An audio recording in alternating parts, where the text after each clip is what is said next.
কাউর কিছু করো না। পাগল, আমি কি লেও কইতে যাবো? তোমার ভাইজান যে আগে যাইতো আমার লগে দেখা করতে, তুমি কি কাউরে কিছু কইছো? তাহলে ভাবি তুমি এখন আমার ঋণ শোধ করো। আমি নাইলে ঋণ শোধ করলাম, কিন্তু যারে ভালোবাসো সে কি ঋণ শোধ করবো? পয়সা লাগো কিন্তু কখনোই এই কথা কয় না। আব্বা আম্মা রাজি না হইলে পয়সা লাগো হাত ধরে পলায়া যায়। এখন তুমি বলো, ছুটি কি তোমার লগে পলায় যাইতো? আরে আরে তুমি চলে যেতেছো কে? মায়া মানুষকে আমি নাকি তুমি? আরে বাবারে, যে আমি ঘর থেকে বাইর হয়েছি অমনি করে ভাবি আর ভাইজান সামনে এসে হাজির। তো তোমার কি পালায় আসন লাগবো?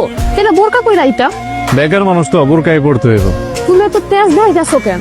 আবার তর্ক করতেছো মায়া মানুষের মতো। আরে বাবারে, বেকার পুরুষ মানুষরা মহিলা মানুষের মতোই। এখন আমি হাতে চুরি করে বসে থাকবো, তোমার পোষায়? মায়া মানুষ পোষাইব কেন? পোলা মানুষ হইছো, পোলা মানুষের মতো বাঁচো। তুমি এত হতাশ হও কেন? বৌমা, বৌমা, জি আব্বা। বাজারের অবস্থা খুবই খারাপ, সব কিছুর দাম মেলা বেশি। ঠিকই কইছেন আব্বা, যেভাবে দিন দিন সবকিছুর দাম বাইরেই চলতেছে, একজনের ইনকাম দিয়ে এখন আর পরিবারের সবাই মিলে ভালো থাকা সম্ভব না।